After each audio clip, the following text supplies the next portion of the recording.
How's it going, everyone? This is the fourth YouTube video for Serve the Build, and we're going to go over 3 topics today, and it's all going to revolve around how to find a good co-founder, what skills should you look for when you're building a team, and then thirdly, we wanted to share a little bit about us. I think that's going to be a good point, as this is early in the YouTube channel, to just share where we came from and how we met. So we can start with where we came from. Where did you come from? So of course, I'm not from the States. I'm from India. So I grew up in India in a town called Hyderabad. So I was there probably a good 18 years of my life there, and then I moved to pursue my undergrad at IIT Indore, and I was there for 4 more years. Okay, I'm just going to pause here. Give context to IIT Indore, because I mean, IITs are no joke. IITs are a big thing in India, and Indore is one of the newer IITs, I would say. It started in 2009, but their IITs are really well known for their research throughout the world, and I also see it here in Georgia Tech. Whenever we do mention that someone's from IIT, it's considered like with a high regard. So it was really good to be part of that community, and I'm still part of that community. And IIT was like a big part of my background too. I'm curious though. Yeah.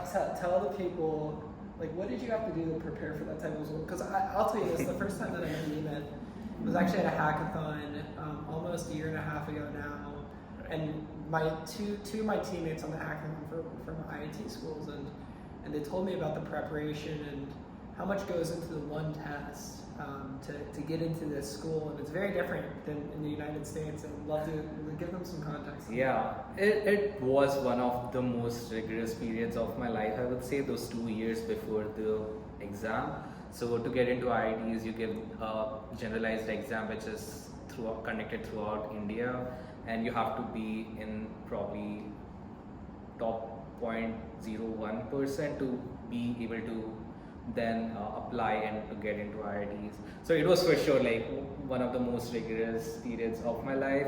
I used to start studying at 7 or 6 a.m. and then end at 10 or 11 p.m. with like no breaks. I used to play for it maybe half an hour with no breaks. But yeah, it was worth it. It was worth it, and it just also, I think, taught me how to handle very strenuous schedules. Even and I see it helpful even right now, where I might be working, and we might be just working from morning to evening, but it's all right. I think it's required to build something that's going to be impactful. Yeah, and I think one thing is, I did ponder upon this a while back, but I do think that phase of being unbalanced in some ways is sometimes really important to do something really which is not mainstream. I've never thought of it that way, but rather than on the academic side like Nemath, I was very focused on sports growing up. So I was always a part of different sports teams: soccer, basketball, swimming, karate, all these different things. It wasn't really until I got to high school where I was more focused on running, and I was obsessed with it. I mean, I was always thinking, am I going to get injured? I was a top runner at my high school within the state of Maryland, and I put a lot of resources into that. Not as much resources into school as running, but I realized when I got to school was going to be a little bit tougher, so that's where I'm curious, actually I'm really curious on personal front of all those different sports you played, what stood out in running that you kind of pursued it. Like with that intention of, and then being a D1 athlete, which is like a big thing here. Appreciate that. So I think the difference between running and other sports is that I was in that 1%, if I'm going to be honest. I always wanted to play a sport in college. For a long time, it was basketball. I was always a big UNC Chapel Hill basketball fan. My mom went there, my grandfather went there. And I would go outside and spend hours shooting hoops every single day in the summer.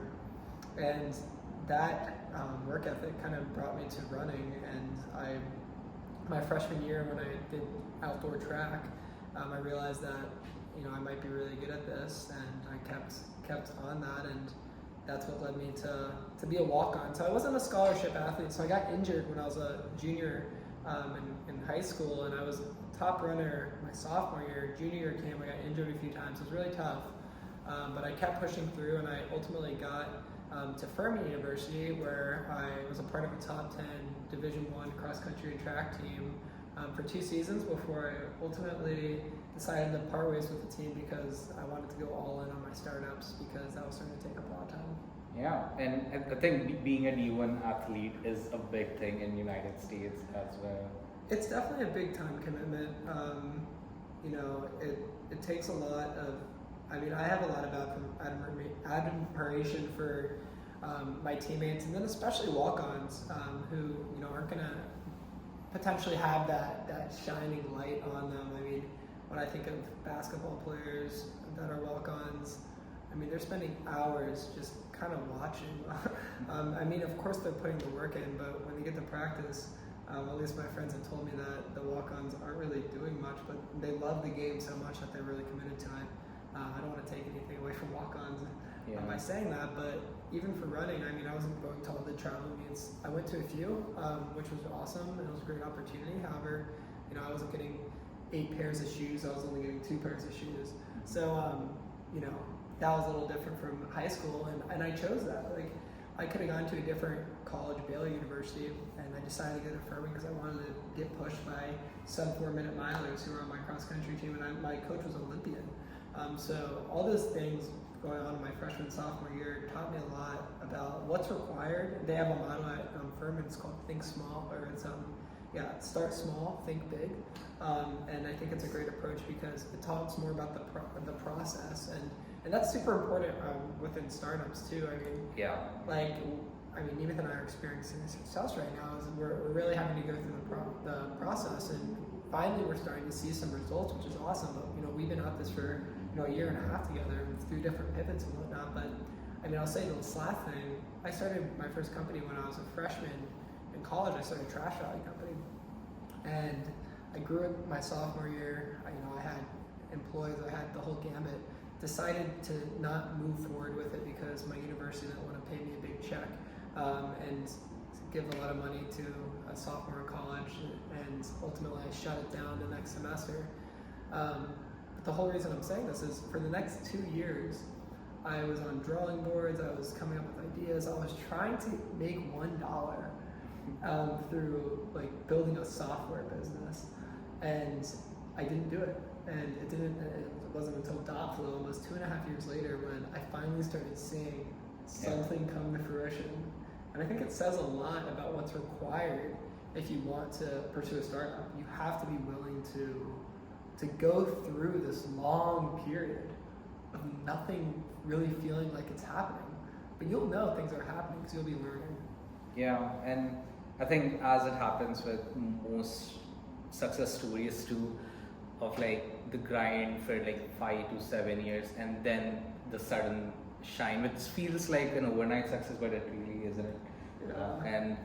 And with that business as well, I think that it takes a lot to actually start while you're in school, while you're doing all these other things as well, and then also grow it to 250 users. So that's always inspiring when I look back or hear that from you. I appreciate that. Yeah. And for me, before Dotflow, back when I was in India, I was in the space of wanting to start something, and I kind of tried my hands during my undergrad on a couple of ideas around hard tech businesses. But again, it didn't come to full fruition just because, again, it died because we did not pursue it for a while. And I'll say one additional thing. Nemath was, one of the top students in his entire class. So there's something called the gold and silver medalist for the top 2 students. I'll brag on Nemath for a second here. But he was number 2. He had the second highest, I think, GPA or score in his entire IIT university, which in electrical engineering, which was it was not bad. So the award was not exactly for the second, the highest one, but it was more about like an all-round performance. Sure. But I think that's what my undergrad taught me a lot, and because it was a small school, it was like just 250 people in our batch. It just gave me an opportunity to try different things, which after coming to Georgia Tech, I've seen how valuable that was back there. Yeah. Of course, both have their own advantages and disadvantages. Georgia Tech has like a really good research oriented labs, which were not as good back in undergrad, but again, both have their advantages and disadvantages. Yeah. But all that to say, I came to US in 2022, August of 2022, started my computer science degree here, went through my first semester, which was very, very hectic, and there were so many things going on. And I think second semester was where I took part in a hackathon, where there was someone else as well who was taking part in that hackathon. And I met that guy, and he'll tell you about that guy. yeah, sure. So right, I mean, Nemath was at Georgia Tech. I'm at Furman University, and I was on a call with a mentor, and he said, so I was coming up with all these different ideas. One of them was this data monetization idea. I won't bore you with it. All that to say, he was like, go to Georgia Tech, go to different hackathons, meet technical people, because I'm an economics major.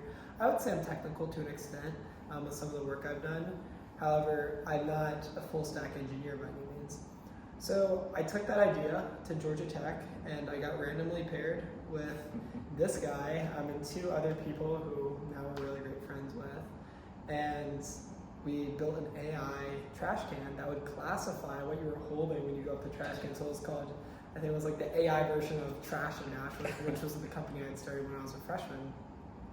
And I'll always remember after that hackathon, or right after the hackathon ended, we were in a group together, the four of us, and we just said, we're gonna keep going. We're not gonna stop here. Like, we're gonna keep going.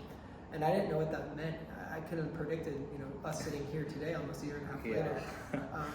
But we were gonna take that same idea forward. And so what happened was we got on a call a few days later, kind of showed the pros and cons of it, and I told them, like, I'm sorry, like, I'm not super passionate about this idea. I'm more passionate about this data monetization idea. Does anyone want to join me? And Nemath was like, you know what? I'll give this a shot. So Nemath and I started getting on calls, and we started just ideating, and we started just sharing, our very different experiences, because I'm an economics major, Nemath's more on the computer science side, and we had a pitch competition very soon after that. And it required us to actually pivot away to a completely different idea, which was about data analysis for small businesses. And I want to save that story for another episode, because I don't want this to go too long, because that's a whole lot of learning through that period. All that to say, we pivoted a little bit later on, and now, almost a year and a half later, we've gone full time. And I don't want to, I'll pass it to you, Nemath. I don't want to not give this part justice, but what would you say is like the best condensed version from, the time that we did that hackathon to that pitch competition to winning $10,000 at Furman? Yeah. To then where we are now. Yeah, I think one of the things was the first time we did get on a call for data monetization. I did see it just like a side project. It was not like very serious, I would say, because of course many things were going in. Showed my pitch deck. There was nothing really to show for it. But no, like I think actually, I want to say one thing, because a lot of non-technical people might be watching this. If you have an idea, firstly, see how you can build a prototype and get it out there.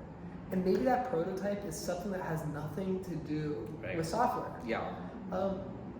If you can show that you are actually solving a problem, and you show validation that people are paying you for it repeatedly, you can go then, you can do a bunch of different things.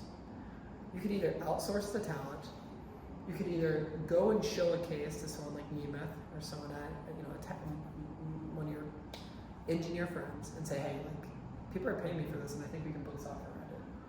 So I don't want people to get discouraged if they're not engineers, because I see it a lot, and I see, I'm not an engineer, like, I'm not going to be able to do this.